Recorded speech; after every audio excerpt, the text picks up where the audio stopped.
O tema da nossa mensagem no programa Voz da Esperança de hoje: um trabalho lindo, uma obra sem igual. Isaías 53, versículo 11. A palavra de Deus fala assim: ele verá o fruto do penoso trabalho da sua alma e se alegrará, o meu servo, o justo.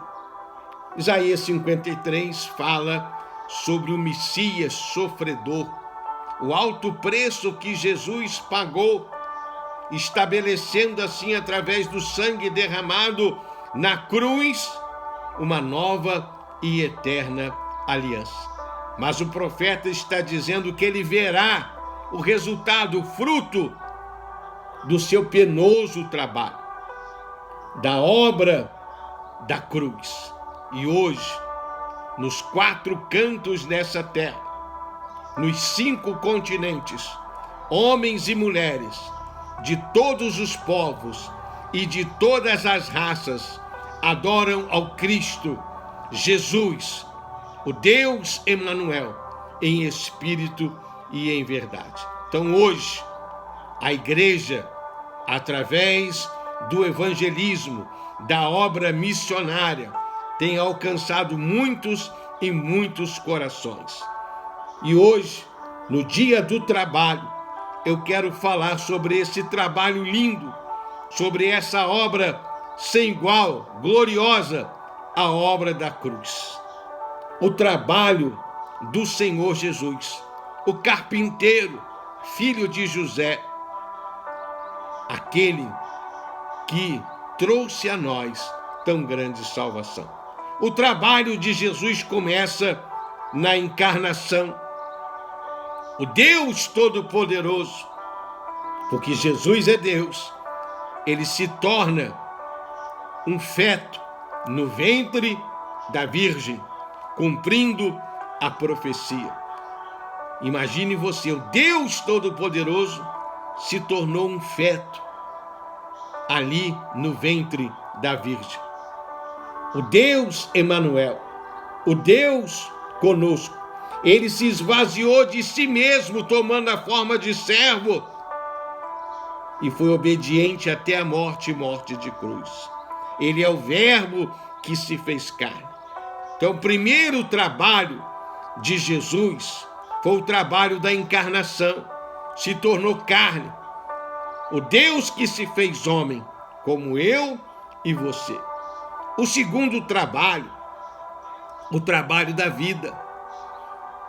A Bíblia não fala muito sobre a infância de Jesus. Apenas relata que aos 12 anos ele estava no templo ensinando aos mestres da lei. Mas esse feto se tornou um neném, um recém-nascido, aprendeu a andar, aprendeu a falar, foi obediente aos seus pais e aprendeu a obediência por aquilo que sofreu, como diz Hebreus 5:8. A vida não é fácil. Isaías 53 fala que ele era um homem de dores. Então todas as dores da vida, da infância, da adolescência, Jesus conviveu com tudo isso. Então o primeiro trabalho, o trabalho da encarnação, se fez carne.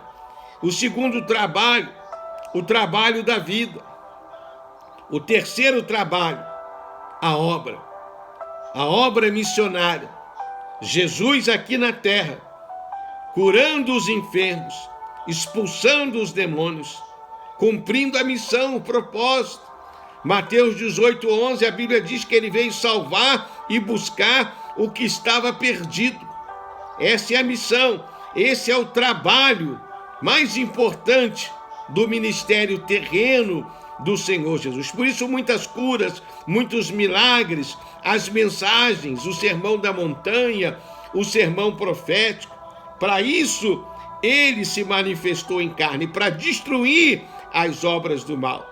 Interessante que a Bíblia mostra bem a manifestação primeira do Messias sofredor como servo. E como servo, lá em Marcos 10, 45, Jesus fala que ele veio para servir e não para ser servido. Ele se esvaziou de si mesmo. Ele foi obediente até a morte e morte de cruz.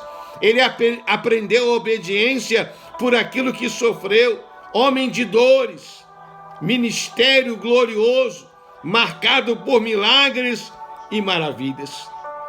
O quarto trabalho, o trabalho da crucificação. Ele foi obediente até a morte e morte de cruz. E ali cuspiram no seu rosto, bateram na sua face, espancaram o seu corpo, mas ele foi como ovelha muda ao matador. Ele pagou um alto preço, ele derramou todo o seu sangue, esse trabalho, essa obra, a obra da cruz. Por isso, lá no finalzinho na cruz, ele disse: está consumado. Ele estava dizendo: Pai, eu completei a obra, eu fiz o trabalho que o Senhor me deu completamente, está consumado. O quinto trabalho, o trabalho da ressurreição. Mesmo depois da morte e da ressurreição, Jesus continuou trabalhando. A Bíblia fala que ele desceu à mansão dos mortos ali, arrancou a chave do inferno das mãos de Satanás. Ele triunfou na cruz com a sua morte e com a sua ressurreição. O servo sofredor, o carpinteiro pregador, pagou um alto preço. Por isso, quando Pedro, na casa de Cornélio, descreve o ministério terreno, o trabalho do carpinteiro pregador, ele diz, Atos 10, 38, que Jesus andou fazendo o bem, curando os enfermos pelo diabo, na unção do Espírito, porque Deus era com ele. Ele veio estabelecer a nova aliança. Ele deixou registrado nos 4 evangelhos os seus milagres, as suas maravilhas, os seus ensinamentos. Por isso Isaías fala: ele verá o fruto, o resultado do seu penoso trabalho. Hoje a Bíblia, o Novo Testamento, está espalhado por esse mundo afora.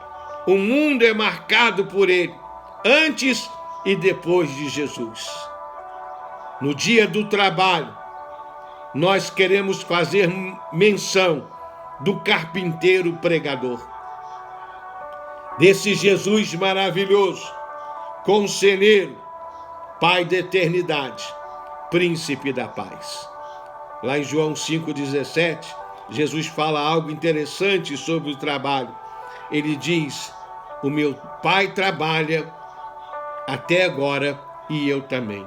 E hoje, o que Jesus faz hoje? Em Romanos 8,34, a Bíblia diz que ele está sentado à destra de Deus, aonde intercede por nós. Hoje Jesus trabalha não mais como carpinteiro, não mais como pregador, mas ele é o sumo sacerdote da nossa confissão. Ele intercede por nós.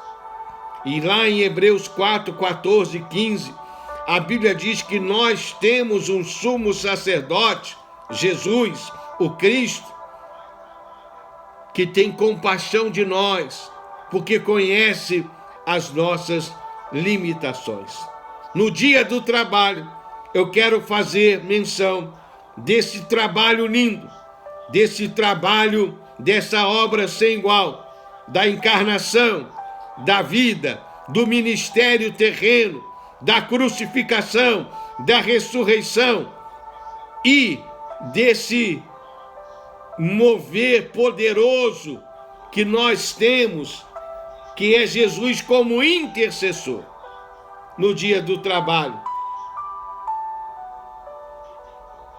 eu quero deixar essa palavra para a sua reflexão. Isaías 53, 11.